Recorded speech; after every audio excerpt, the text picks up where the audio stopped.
Hi, hello everyone. Good evening. My name is Leo Goretti. I am the head of the Italian Foreign Policy Program at the Istituto Affari Internazionali based in Rome. I'm also the editor of the International Spectator and of a number of book series which are published by the Institute.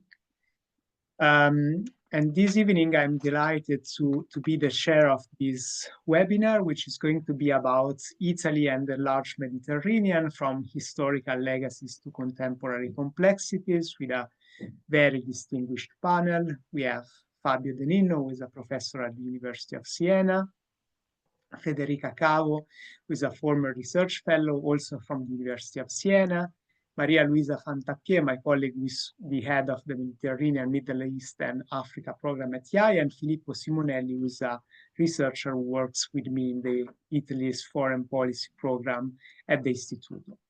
So the starting point for this webinar are actually three different publications, 2 books and a report, which are all available in open access. And my colleague Irene Rusconi, to whom I'm very grateful because she is really like the mastermind behind these webinars and helped us organize them.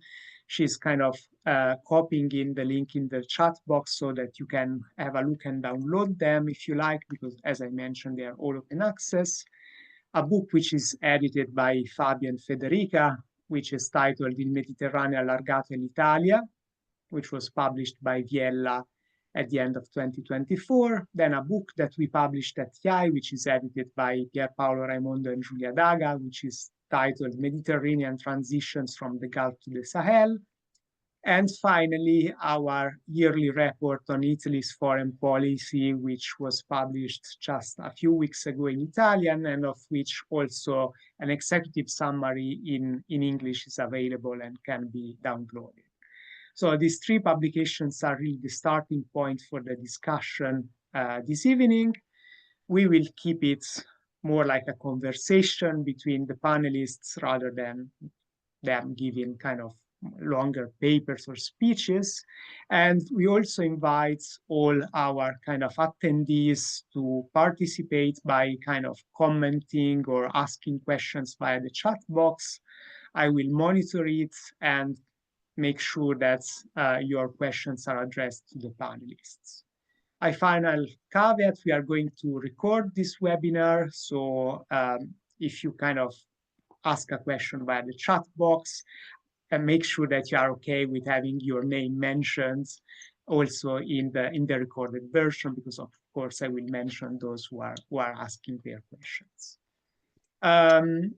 So I would kind of just start then with the first kind of round of questions that I would like to ask to our panelists, which are starting from the role that the Mediterranean region has traditionally had for Italy's post-war foreign policy. So there is a long-standing interpretation according to which Italy's foreign policy after 1945 was structured around 3 pillars: the transatlantic one, the European one, and then the third pillar or circle or area through which Italy's foreign policy developed has been the Mediterranean. Now, to characterize the specific area towards which Italy's foreign policy developed, in the 1980s, a new notion was developed, the notion of the enlarged Mediterranean, as per the title of this webinar, which would somehow expand the borders of the Mediterranean to encompass all the kind of different countries and areas which were of interest to Italy's foreign policy. Now, what I would like to ask to Fabio and Federica for a start is how and why was this concept introduced and how it has developed since the 1980s. And then I would like instead to hear from Filippo what the enlarged Mediterranean is today and what role Italy aims to play in it. So let's start from you, Fabio and Federica. And thank you really for being available to join us this evening for this event. So thank you, Leo, for the kind introduction and also for hosting us. It's always a pleasure to work with the Institute, also because you have been part of the project that has led us to this publication. A publication that started with one big question I had in my mind, which is, everyone speaks about this enlarged Mediterranean, from where this thing came in, putting it simply. And the idea was to understand which were the political context and the cultural origins in terms of strategic culture from which this concept developed. And with Federica, we started this research more than 1 year ago at this point, understanding that the enlarged Mediterranean has a double story, in my opinion. One is of the words by themselves, this Mediterraneo allargato, larger Mediterranean, which were developed as an operational concept by the Navy, by the Italian Navy, in the probably 1981, 1982, in the context of the Istituto di Guerra Marittima, the Italian Naval War College. But from a political point of view, the story is much more complex, of course, because we can trace the roots back to the oil shock of the 1973, when the way in which the Italian political class started to look at the Mediterranean switched from an economic, cultural point of view to a more securitized approach to the region.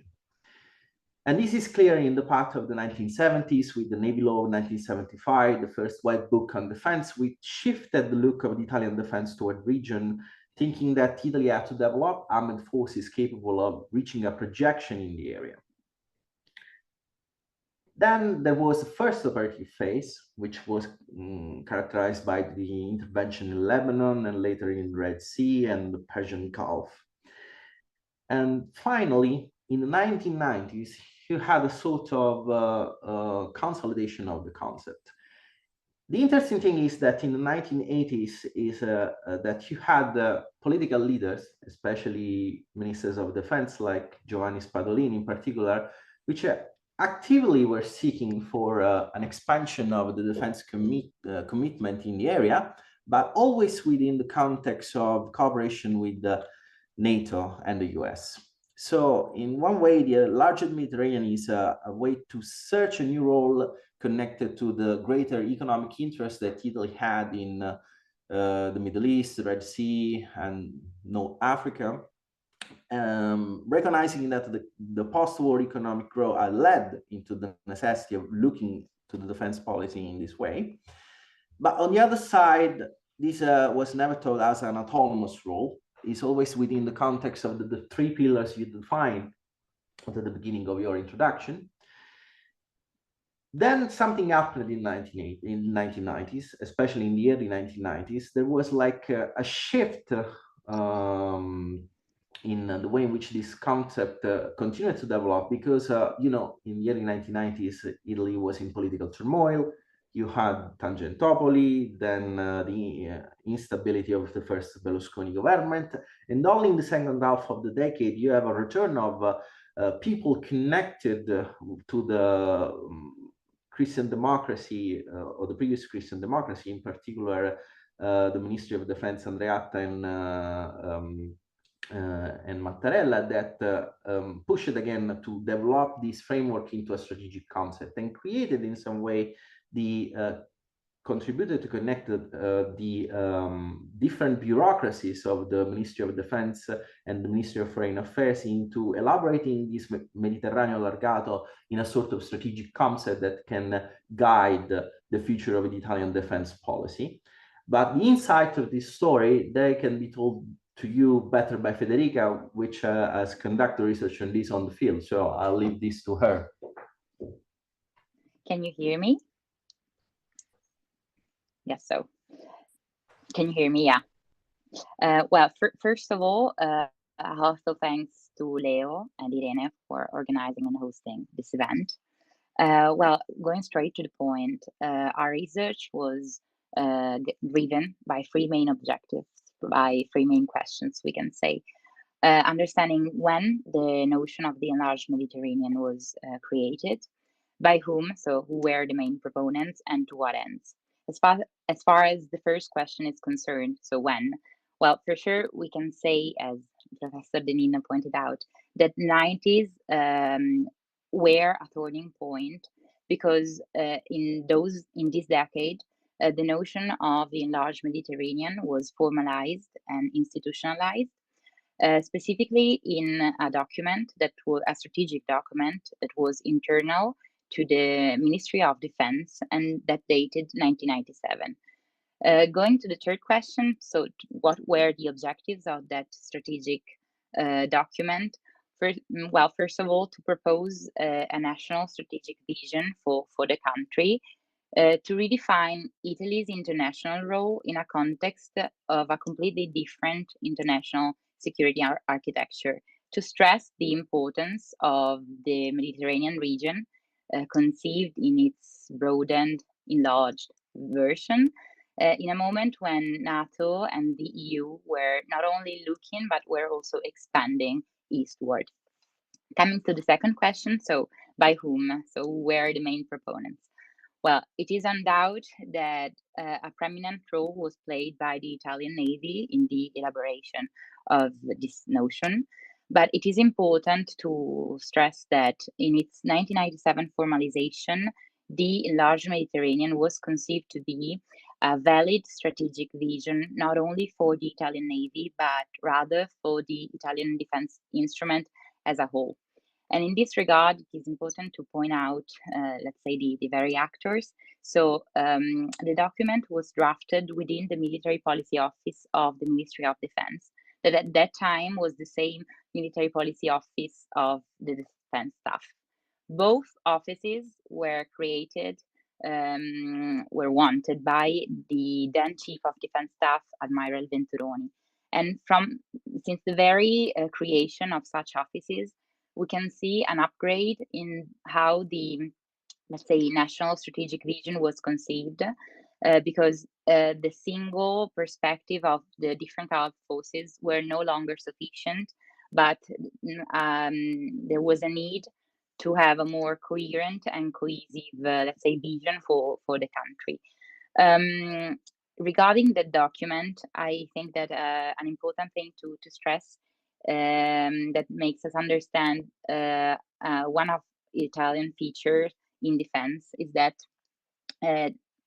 a strategic document hardly sets out a new line from scratch, but rather formalizes a common feeling, a common point of view, a common vision that developed and spread in the previous years. And this is exactly the case for the enlarged Mediterranean, because the literature often stresses the importance of the 2015 white paper on defense, but the very same white paper is based on the document we mentioned before, and they both share the same, let's say, not only jargon, but also attitude that was previously pointed out by a former professor of international relations, Carlo Maria Santoro, in a book of 1988, that is specifically the need to stress the importance of the enlarged Mediterranean, and not as its importance merely on the sea, but it is important to nurture a constant relationship between the coastal states and the states close to them. So there are so many other points, but I'll give the floor back to you, Leo, and we can touch upon them later. Thank you, Fabio and Federica, for this overview. So now over to Filippo. So what is instead today the enlarged Mediterranean in Italy's foreign policy, and what kind of role does Rome want to play in it? Yes, so thank you, Leo, for having me today. Thank you, Federica and Fabio, for outlining the historical perspective on the evolution of the term. If we look to the contemporary policy scenario of the Italian foreign policy in the enlarged Mediterranean, we have to first and foremost define the term in geographical context, in a geographical context, because the enlarged Mediterranean goes way beyond the namely shores of the countries that are around the Mediterranean Sea, but stretches far beyond and touches upon the Middle East, sometimes, according to different scholars, even stretches up to Afghanistan, and then to the sub-Sahel region in Africa, reaching out up until to the Horn of Africa and even Mozambique, therefore overlapping with another key concept of contemporary Italian and European foreign policy, which is the Indo-Pacific. I will not delve too much into that term now because it will take us far away, both geographically and from a policy perspective. But it is interesting that those concepts sometimes blur them. And as much as they are not univocally defined, they sometimes can just signal a switch in priorities in decision makers' actions and policymakers' priorities over time. Then, if we go to a purely policy perspective, the enlarged Mediterranean is now the area of two of the most relevant features of the Italian foreign policy. The first one is the logistical presence of Italian military missions abroad, which are more or less deployed in all of the enlarged Mediterranean region, ranging from the shores of the North Mediterranean, the north of the African continent, even until the Sahel in Niger, namely, up to the to the Middle East with the famous UNIFIL mission, which has recently been in the spotlight, unfortunately, due to the events that happened during the Lebanon and Israel confrontation. And this is, say, a permanent, a stable feature of the Italian foreign policy, which started already from the 80s, and it is an instrument with which Italy projects its own international status in a region in which it seeks to, say, employ the maximum degrees of freedom which it can benefit from.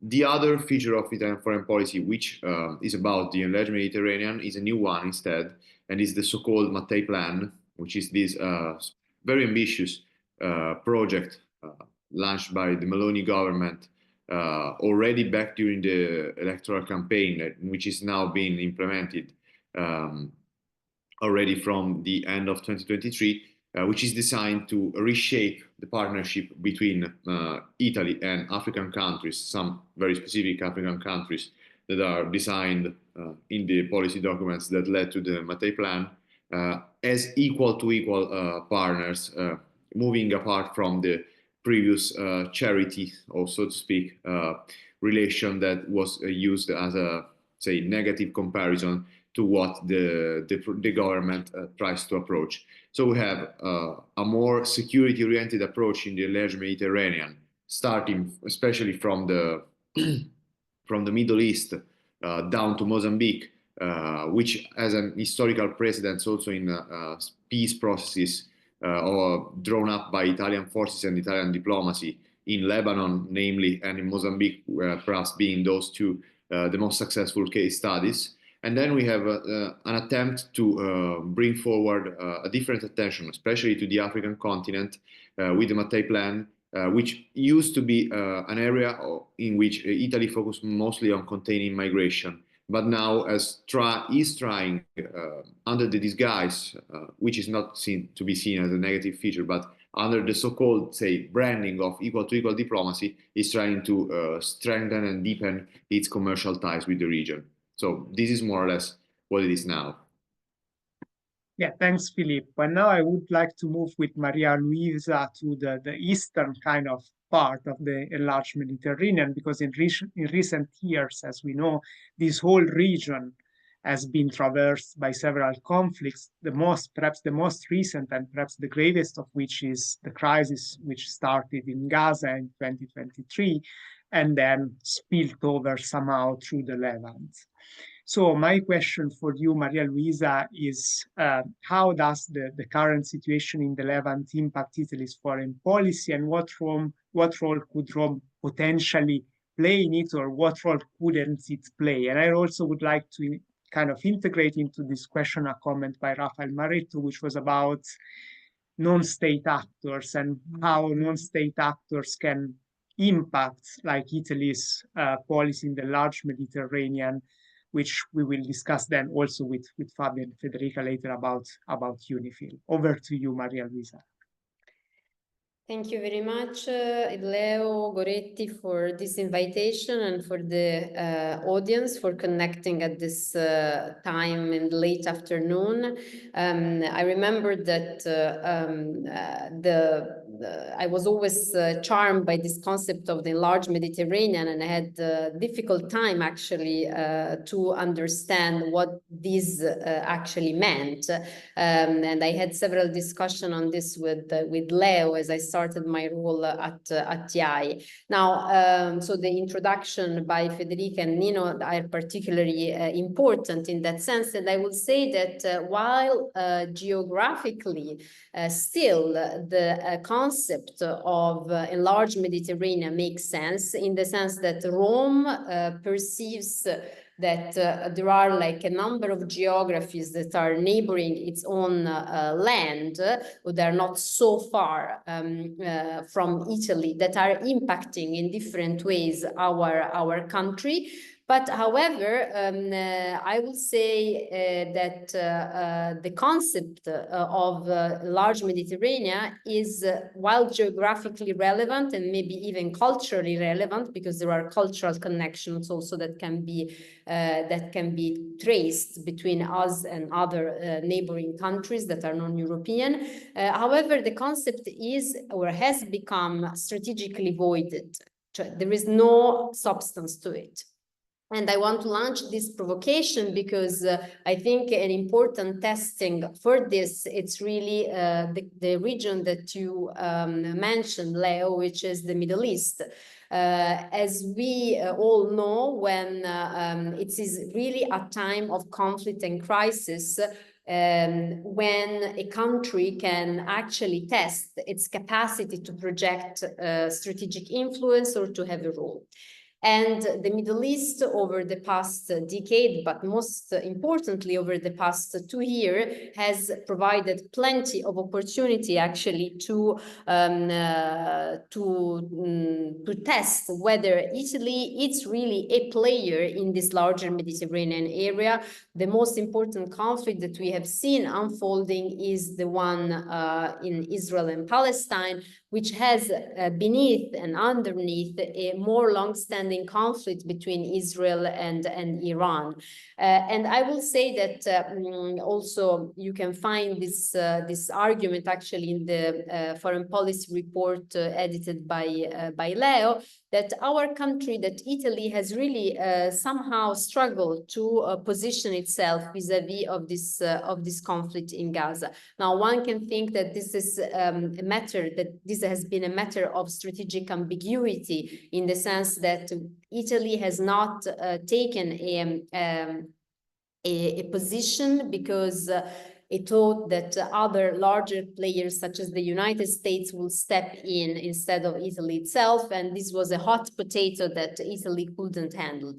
But I would say that still, when you look at this Middle Eastern area, what we have seen, not only by this government, but also by previous one, it's bits and pieces of a strategic attempt. So, for instance, trying to deliver humanitarian aid to Gaza, trying to have a role in a mission in the Red Sea, where the Houthis are launching attack on European and Western ships, trying to have a presence in some of the missions in Africa that Filippo mentioned. But I mean, how to understand all these pieces of the puzzle together, how this puzzle comes together? I think that there is still a very big challenge in doing that. And the challenge is, first, lack of a strategic vision on how to put the pieces together. And also, I will say, most importantly, I will say a fragmentation also in Italian foreign policy making decision center. So we have still a foreign policy that also is still done partially by the foreign minister of foreign affairs, but also the executive branch, Palazzo Chigi, has an important role into it. And also the Ministry of Defense in some way has also its own margin of maneuver. So there is somehow sometimes a fragmentation that not always is comes up as a cohesive action. Couple of points on the opportunity, because I don't want to take so much time. I still think that, however, despite there is still a lot of work to be done in order to put together the pieces of the puzzle, there are a couple of opportunities that are on the horizon for Italy. And one, I think, came really out of this conflict that, as I said, see not only Israel and Iran competing in the region, but also the unresolved problem of Iran nuclear program. As we know, Italy, as with the Prime Minister Giorgia Meloni, has established a very good relation with personal relation with the Trump administration, and I see that there is a possibility that Italy, through really its cultural ties that it might have better than other European country with Iran, in some way could be, I will not say a mediator, but a moderator of that conflict, in the sense that if Iran, for instance, wants to come with it from now to the next 6 months before the snapback mechanism of sanction comes in, want to strike a deal with the United States on a, for example, nuclear ceasefire, in the sense that, for example, it freezes its nuclear program in return for relief of sanction, in return for concession on selling more oil. That messaging could be also channeled through Italian policymakers, through the American administration. In addition to that, there is definitely that piece that can be put together to another piece that the government is working on, which is a strong bilateral relations between Italy and some GCC countries. We have seen that recently Giorgia Meloni has visited Saudi Arabia. Obviously, this will be pieced together with the role of Italy moderating the Iran nuclear conflict, in the sense that a non-nuclear, like preventing a nuclear proliferation in the region, could also help definitely a more inclusive connectivity across the Gulf countries. So we know that already Saudi Arabia and Iran have a channel of communication, and definitely if the nuclear file will be at least frozen or settled, this could also help intra-Gulf relationship, and also obviously ease all that process that until now has led Iran to start to continue supporting non-state armed actor for destabilizing purposes across the region. So there is a little bit of a niche role there that could be played, but once again, in my view, it's really a need. There is still a need, a lot of work in order to really fill with substance the concept of enlarged Mediterranean. And it's only, the matter is only to start with one piece of the region and then building on it afterward. Over to you. Thank you. Thank you, Maria Luisa. And I think this is just perfect to take a step back again with Federica and Fabio and see how Italy in the past managed somehow, at least at some junctures, to play some kind of role in the Levant. I'm thinking especially about the peacekeeping missions in Lebanon since the 1980s, which are closely connected also to the history of Italy's policy in the region. So I would like to hear more about this from you, Fabio and Federica, how Italy has played a role in the past, and whether you think this could be somehow a template also for the future or not. Yes, I would like to reply this question by integrating with some of the observations that have been done, Maria Luisa, because it's certainly interesting that she pointed out that this Mediterranean allargato is not a given, and is not like a strategic concept that entirely guides the Italian defense and foreign policies. And if we look at the past, it has never been. You have this constant oscillation between of the focus of the Italian defense policy and intervention through the last 30, 40 years. Here comes out the perspective of the historian, which I try to be. You have an attempt to make this enlarged Mediterranean like a strategic guidance. And this led into certain interventions.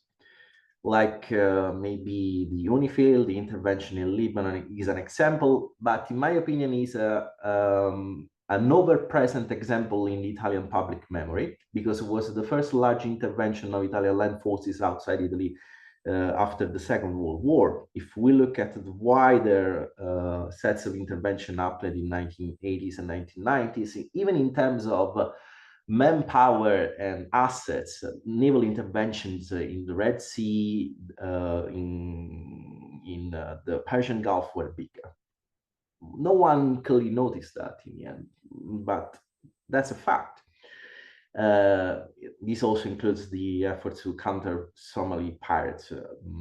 On the other side, you have the other oscillation, which is the focus on Balkans, for example, in the 1990s, which has occupied for a long time the direction of part of the Italian defense policy, and partially also the war on terror, clearly leading us into Afghanistan.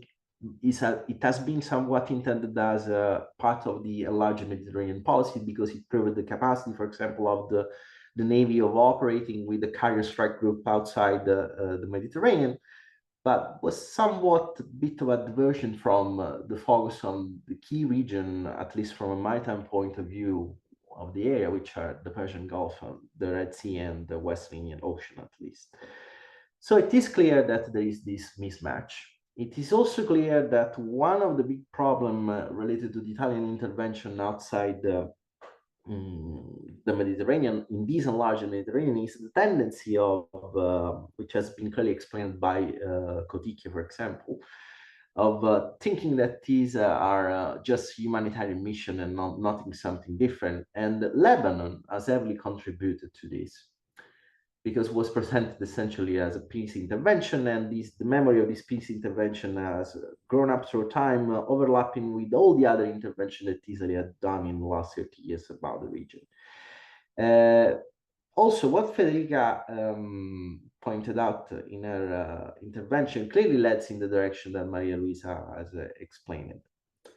We have an attempt in mid-1990s, late 1990s, to define what could be called a national security strategy. It led into the formulation of a policy which probably never went out from the bureaucracies of the ministry, also because after you had the war on terror. So if we look at the historical legacies of this intervention, you can always see this continuous oscillation of the Italian foreign and defense policy related to defense matters and military intervention that is a way to say, oh, we have this enlarged Mediterranean and maybe we should focus on this, but as soon there is some distraction element, like it can be the war in the Balkans, the war in Ukraine, the shift on NATO toward the East, we will rethink about our defense policy following the mood of our allies and of the international community to gain some prestige and weight. But in general, this is like just renouncing to have a coherent strategy through time. And of course, this has led into the idea that we are somewhat unable to formulate a strategy, which is the big problem that we have experienced in the last 30, 40 years in the end, being coherent through the long period. So, and I think what the essays we have published in this edited collection somewhat trace the trail of this problem through the moment in which Italy say, oh, we need to be a more Mediterranean power, and what happened after, because you have always this constantly moving in and out of this idea of this enlarged Mediterranean. Federica probably will want to add something about this. Well, as Professor De Ninno stressed, we shouldn't forget that the 80s were characterized by so many missions, so many military operations abroad. We shouldn't, well, we mentioned Lebanon, the double operation in Lebanon, but we shouldn't forget also the operation in the Red Sea, the operation in Sinai, in the Gulf. We had the chance to study the original documents of that war. and I guess, and the original correspondence between the Ministry of Defense and the Ministry of Foreign Affairs. And it has so many links with what's happening now, also with Mission Aspides, for instance, because at that time, Italy participated to that mission in the Gulf in order to guarantee the freedom of navigation. So the similarities between what happened then in 1987 and today, well, it can tell a lot. But it is true, literature pointed out the importance of the UNIFIL mission, so the mission in Lebanon, not only because it was the first time that Italy sent, let's say, a massive land force supported by a naval force after the Second World War, but also because the mission in Lebanon, as also Professor Ninno pointed out, let's say that began a new trend in the Italian military activism abroad. Well, in the 80s, more especially in the 90s, Italy armed forces underwent a reform to rethink and redefine their role.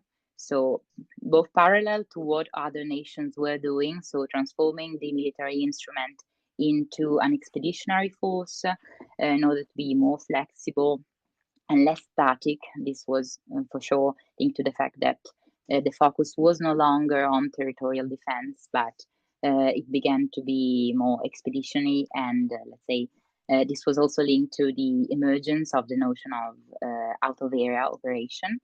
But another feature of that mission, of the mission in Lebanon, that also characterizes missions that came after, that is that the fact that it paved the way of the resort of the use of the armed forces as a legitimate instrument of the Italian foreign policy.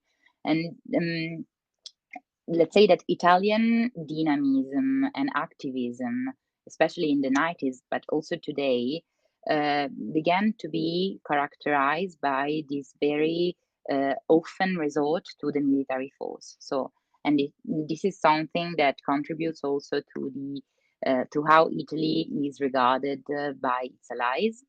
But that mission is also important because it not only pointed the change of role and identity of the mission, but as Professor Dinin also pointed out, by the fact that it had a semantic change. So we began portraying military intervention abroad as humanitarian intervention or international missions, but actually Italy was also involved in combat operations. So the last point about, say, Italian missions abroad that I'd like to highlight is the fact, and that also emerged from the interviews we had the chance to conduct, is that the very same operations brought in the 80s contributed to the very drafting of the notion of the Enlarged Mediterranean. So they somehow constituted a precedent to consolidate a tendency that was then set up. I'd like to touch upon other points that both Filippo and Maria Luisa highlighted, but I guess there will be time afterwards. Thank you, So Federica. back to you. Thank you, Federica. And after having seen like this perspective, and especially having talked a bit about the crisis on this, I would like to go back with Filippo to the south and talk a bit about this pivot to Africa that Italy's foreign policy seems to have experienced in the last few years, one may say since at least the early 2010s, in fact, but obviously most notably with the Mattei Plan for Africa, which was launched last year by the Meloni government. Now, Filippo, first, I would like to know what you think about the Mattei Plan for Africa. What is this plan? How has it been kind of implemented and communicated in this last 13 months, sorry. And I would also like to integrate a question which comes from Atul Deshmukh, which asks about how Italy can engage like governments, especially from countries which are countries of origins or transit of migrants, to make sure that like migration management happens within kind of a good governance, and making sure that there is some kind of action against human trafficking. So is this kind of migration policy also part of the Mattei Plan for Africa, or is it not, for example? Okay, so I will first try to define what the Mattei Plan is at the current state.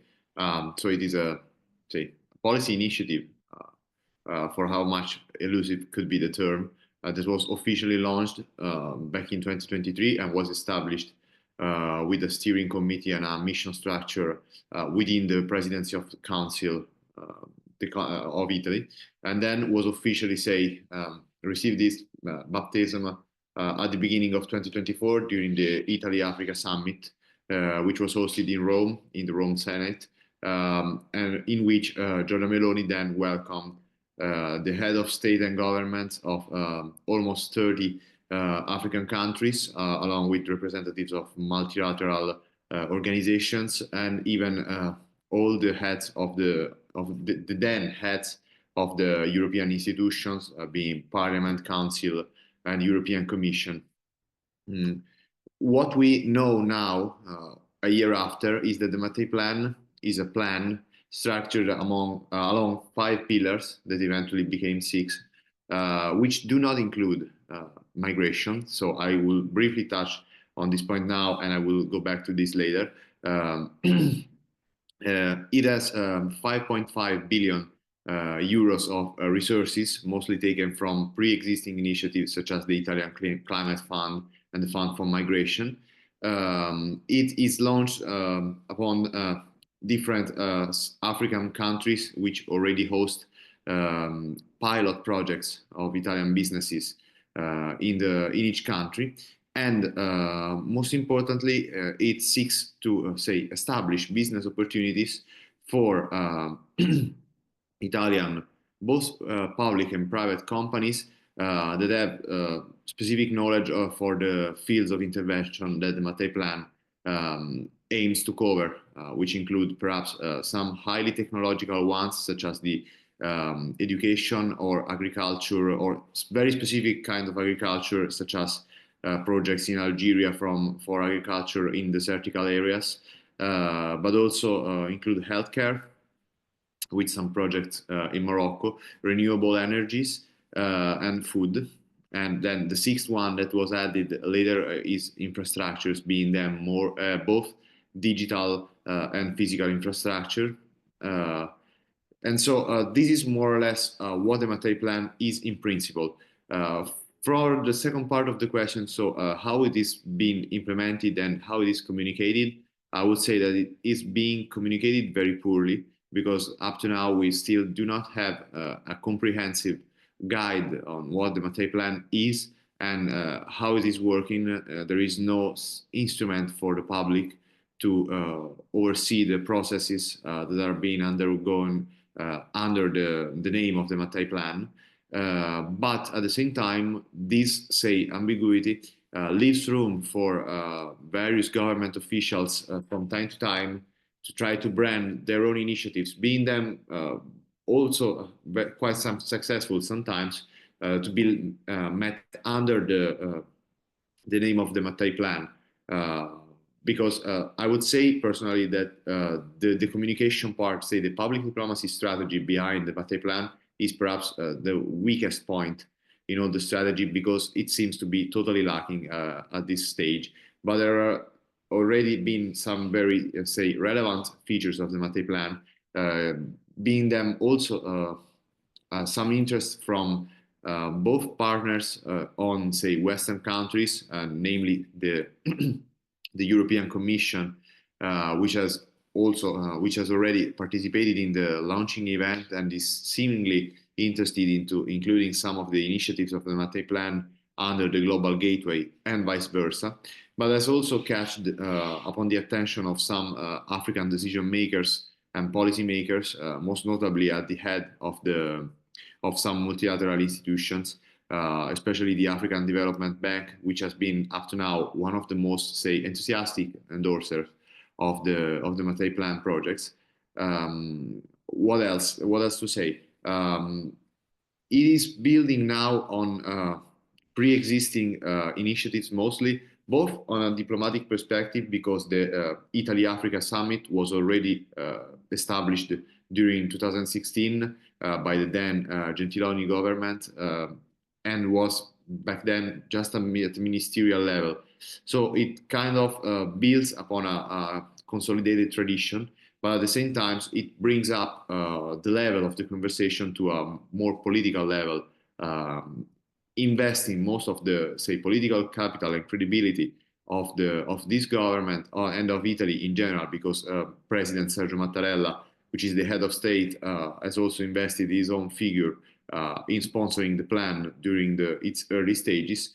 And so it kind of brings up the level of attention, and also tries to engage with African governments on a political level, also with the equal to equal discourse. We would also say, on the other hand, that the integration of the civil society into this framework is still quite lacking, because there is mostly a top-down approach to the issues that are being treated, being it mostly driven by governments, and also it's mostly the Italian government that brings funds and credibility to private projects that Italian companies then bring to the region. And then I will finish up with the migration issue, because migration was, along with security, intended to be part of the Mattei Plan in its original drafts back in 2022, but it disappeared in its current version. It is mostly due, I think, to political calculation, which could be, say, uneasy to feature such sensible matters along with business and investments, and how to frame and also engage Italian businesses into these kind of matters. And at the same time, it could be seen as too much of a patronizing approach, and or a do ut des, so to speak, to quote a Latin motto, in order to achieve political goals with economic investment. At the same time, we are witnessing some Italian activism into trying to manage migration within the framework of, or better, with countries that are involved into the framework of the Mattei Plan, and it's the case of Tunisia, which has been involved along with the European Commission into some migration projects, but also in the enlarged Mediterranean region, which has also a European shore, and is the story of the, say, infamously unsuccessful case of the Albanian center. So migration still remains at the core of the interests of the Italian government, but what we witness with the Mattei Plan is that there is an attempt to differentiate its approach and to bring its attention to the global south as not being just a mere attempt to contain mostly unreversible phenomenon. Thank you, Filippo. And this is like my last question for Maria Luisa, which is exactly about like broadening a bit the perspective on this Mattei Plan. How do you see it as part of some kind of effort or ambition or desire on the part of the Italian government to play a sort of bridge building or anyways mediating role with the global south? Does it have any kind of role in it? Or, as you were saying before, because there is fundamentally a lack of vision or clarity as to how to implement this vision, this is actually, in the end, quite an ineffective tool. What do you think? Thank you, Leo, for the question. Well, I think that we should give credit at least to the Mattei Plan for having defined or trying to define, I think, a new posture of engagement with non-European counterparts, non-Western counterparts, in response, I think, to an approach and the posture that was fundamentally ineffective. If you look at, for example, as a case study, Europe-Africa relations, they were fundamentally shaped alongside either a securitized approach focused on fighting jihadism, which actually backfired, it didn't bring any positive result, or they were strongly geopolitical driven by the wish of the West to Europe and the US to rival and counter China and Russia in Africa. And both these approaches, I think, have proved dramatically unproductive. Now, what is interesting is that the Mattei Plan actually defines in some way a new method of engagement with counterparts that is fundamentally experimental. It is also very much based, I would say, on the cultural aspect of the enlarged Mediterranean, in the sense that it levers on the ability of the Italian political class and diplomatic class deployed in a different location in Africa or elsewhere, to strengthen and tie connections, relations with whomever will be as a counterpart on the other side. So personal connections have a primary role, even more than a multilateral approach that Italy might take together with Europe vis-a-vis, for instance, of Africa. Then you have also a different way in dealing with, for instance, values. While Europe has strongly, for the past decade, promoted the idea that we should in some way condition aid also to leaderships on the other sides of the global south following certain human rights standards. The Mattei Plan portrays a different scene where actually in the name of pragmatism, it's actually better to engage rather than not engaging at all, and therefore in some way engaging even with the leaderships who have clear authoritarian characters is not something that we can avoid to do, because not doing it actually backfires even more. Now, I distance myself from judgment about this, but just from an analytical perspective, this is a totally different way of engaging with counterparts in the global south. Now, how is this perceived on the other side? I think we only have, as researchers, a few case studies to understand. At the Institute of International Affairs, we are hosting actually roundtable also with representatives of African countries who have been at the receiving end of this Mattei Plan, and I think it's a bit in the making, but what we hear is that definitely there is a successful narrative. So the narrative of reshaping a new approach is something which is perceived as inviting by African countries that have at least those one who have been engaged in this way. However, it's also very clear that that Italy is very far away from establishing beyond the narrative a new development patterns when it comes to engagement with these countries. There has been a lot of focus on private sector to private sector partnership, but still, it's very unclear until now how this is actually going to be navigated by the Italian private sector and also within the larger framework of the European multilateral institutions. So in some way, I think that the risk is that Italy is going to, in some way, advance the debate on finding new way of engaging the global south, because this is badly needed. But to a certain extent, it doesn't have the leverage to sort of define totally a new model of engagement beyond the narrative, because it doesn't have the capacity, the money, and also I don't think that it has enough allies within the European Union that are like-minded to proceed along this line. It could be interesting, however, to explore whether the United States, for instance, within the context of Africa, would give this administration some sort of support to the Mattei Plan, or at least this model. That could be a game changer. Thank you. Over to you. Thank you, Maria Luisa. And we are really kind of approaching the end of this webinar, but I would like to have a final round with all of you, raising two questions, and you can then decide as you see fit how to address them. One is from Fred Lawson.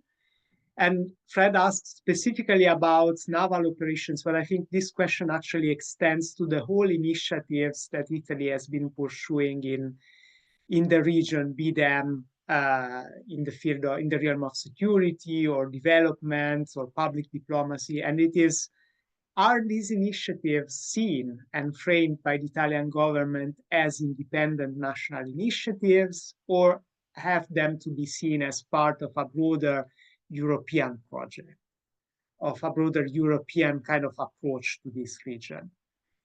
And then we have a question about a question from Raffaele De Benedictis, which is about what kind of role Italy could play in the Middle East peace process. And I think this is something, again, that we would like to discuss. And yes, the question by Emiliano Alessandri is very much related to what I was mentioning before. So whether the Italian kind of Mattei Plan for Africa, Emiliano asked specifically about energy, but it applies across the whole spectrum. Can this not eventually lead to create some kind of intra-EU competition with other countries if it's not part of a broader European kind of approach and perspective? I would start with Fabio and then Federica, Filippo, and to conclude, Maria Luisa. If you agree, a couple of minutes each, just any kind of comments as you see fit. Okay, I'll try to be quick.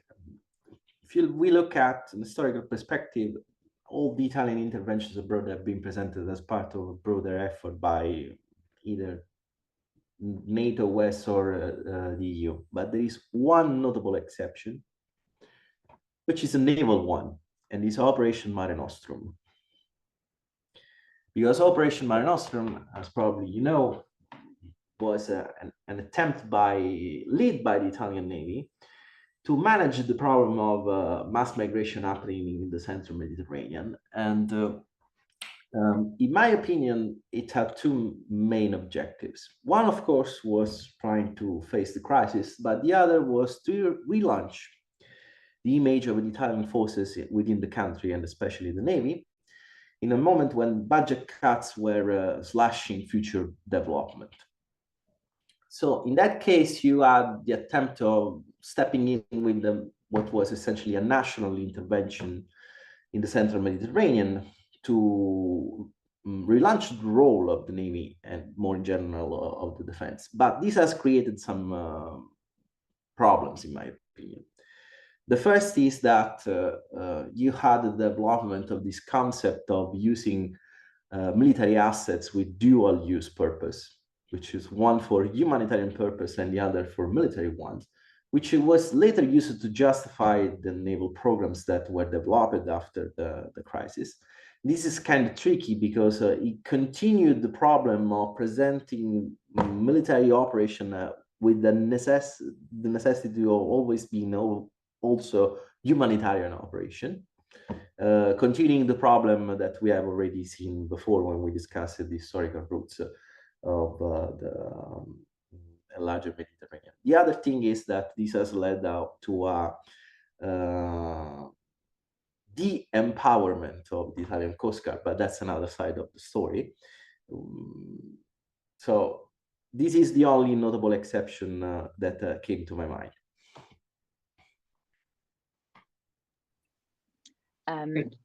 Yeah, over to you, Federica. Allora, I would leave, let's say, the answer to the questions like Italy's mediator role in the Middle East, and also the possibility to insert Italy's dynamism within the European broader approach. I will leave them to my colleagues because they are way more experts than I am. I will, if I may, I will just use these couple of minutes to stress some very important points that came up in Filippo and Maria Luisa interventions. One pertains to lack of vision, and the other one to the, let's say, fragmentation within Italy's foreign policy making. Well, in our research, effectively, our case study, let's say, highlights how the foreign policy making, but also policy making in defense is polycentric.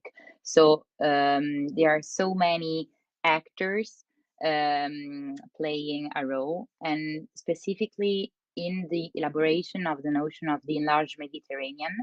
For instance, the people who played a pivotal role were not political, but were not politicians, but rather experts from the military or the defense sector and from the diplomatic sector. And this highlights a very important, let's say, aspect. So in order for the enlarged Mediterranean notion not to be a void notion, in order not to be just instrumental, but in order to be a strategy, it should be defined by a political and strategic level. So if we want to have a strategy, and if we want to insert the enlarged Mediterranean within a broader national security strategy, it is up to the political level to do that. So to have a whole of government approach that includes all the ministries and all the people and all the agencies that might have a say in it. And this aspect is very important to highlight, because the two previous documents, so I'm referring to the 2015 white paper on defense and the 1997 strategic document we mentioned, they pertain to a lesser degree. So they are either national military strategies or national defense strategies. So let's say that the actors that should be charged to develop them are different. And so, and this is important to say also, we talk about the fact that Maria Luisa said that there are a number of geographies within this notion, a number of geographies that may impact the country. If the enlarged Mediterranean notion was developed and identified, let's say, certain countries that have specifically a more direct impact on Italy, we should pay attention not to overstretch too much this notion. So Filippo avoided talking about the links between the large Med and the Indo-Pacific, but we should be very attentive because means are poor, and if we set too many objectives, we risk having a void, let's say, strategic concept. Thank you, Federica. Filippo?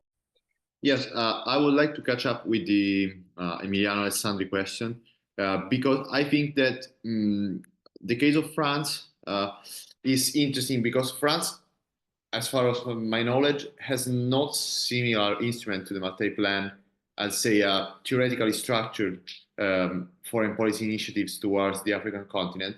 But whenever it is needed, it has, say, the institutional structure to have the president to go personally to a country and strike a deal on behalf of its own businesses. It is the case of the state visit that Macron paid to Morocco at the end of 2024, in which he tried to, say, achieve wider political goals of reconciliation between the two countries after some years of frictions, on which the Moroccan side gained some say interesting insights into what's in the French archives on the Western Sahara issues.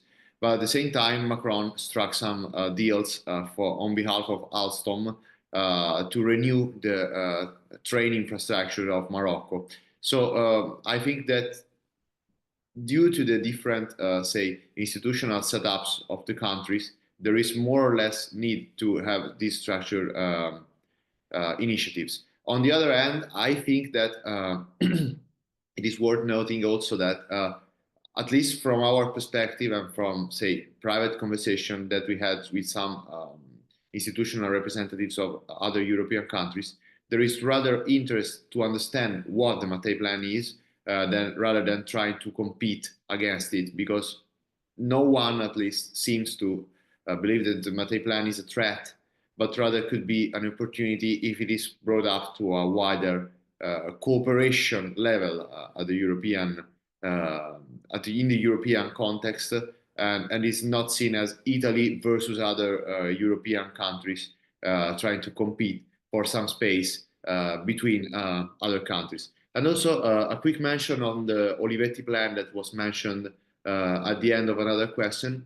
I think it could be, because it is too early to judge, an opportunity to have some more honest and direct involvement of civil societies on both sides of the Mediterranean into this Italy-Africa cooperation, because for what we've seen in the past, cultural cooperation, even though might be less, say, policy binding, can lead to a much broader engagement of civil societies. And also, and I will just conclude on this, the figures that have been chosen, so both Mattei and Olivetti, especially Mattei clearly, are still well known in Africa, in some countries in particular. There are buildings, there are roads named after Enrico Mattei, and this kinds of create some very initial, but still there is some form of engagement that should not be overlooked, that even that our government should try to employ as a tool for soft power. Thank you, Filippo, and over to you, Yes, I've been trying to answer some of the questions online, and thank you for everyone who actually took the time to follow until the end. My last 2 cents maybe will be on a question that was asked about Italy being prisoner of either the EU or the US, and what's his role vis-a-vis of Iran, because I think it's the only question that hasn't been addressed. And I think that this gives me the opportunity also to like make a broader point about on how in some way Italy is still oscillating. It's like swinging. On the one hand, there is a lot of drive towards what I will call an adventurism. Adventurism in the sense of trying to chart new patterns, being the innovative ones, as like maybe more than what we have been over the past decades, where we have been very much framed within the EU multilateral setting. And sometimes, and for example, in relation to this, we can mention Italy's decision to send the chargé d'affaires in Syria before the fall of the Bashar al-Assad regime, which in some way could have really backfired on Italy's reputation. Unfortunately, it didn't as much, but it could have. So sometimes this adventurism really can backfire. On the other hand, however, this adventurism, it also is a sign of somehow a feeling of a wish and an aspiration to really leave the shackles of a foreign policy which has been really framed within this very small margin that US Soviet Union competition first, and then multipolar competition afterwards, I think have really limited Italy's margin of maneuver. So I think that we are still in Rome, there is still a search for an equilibrium between adventurism and somehow a clear strategic line. I think that it's possible, actually, as I said at the very beginning in my first intervention, to start from one specific matter and put the energy at it. but also in order to succeed, it's also important to tie the dots. So it is true that this government in particular wants to bring home success for itself, and maybe it could do that also through this similar way of working that Meloni's government has like the current US administration. In some way they have similar way of patterns of behaviors in foreign policy. But however, it's also important and always important to, again, communicate and channel back to other EU member states, and also within Italy, different foreign policy decision making, what Italy is doing, because otherwise we really risk, on the one hand, to attach success just to specific personality and not leave it as a legacy of the foreign policy of the country, and on the other also of attracting actually backlashes from other European countries who do not like to see Italy playing this role. So I think that again, like a sense of initiative is important, but one has to play it smartly as well. Over to you, Leo.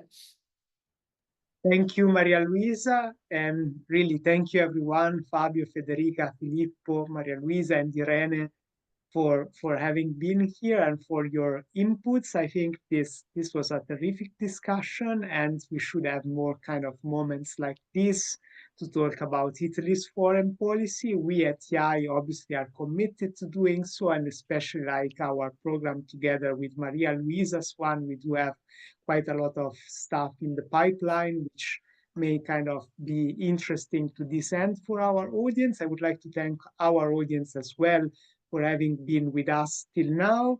Just to remind everyone that all these publications are available online for free, so you can download and read them as you see fit. And also to remind everyone that we have another book launch on the 18th of March, which is about the EU's nuclear non-proliferation policy with Manuel Herrera. Thank you, everyone. Have a good evening and see you soon. Bye-bye. Bye, thank you.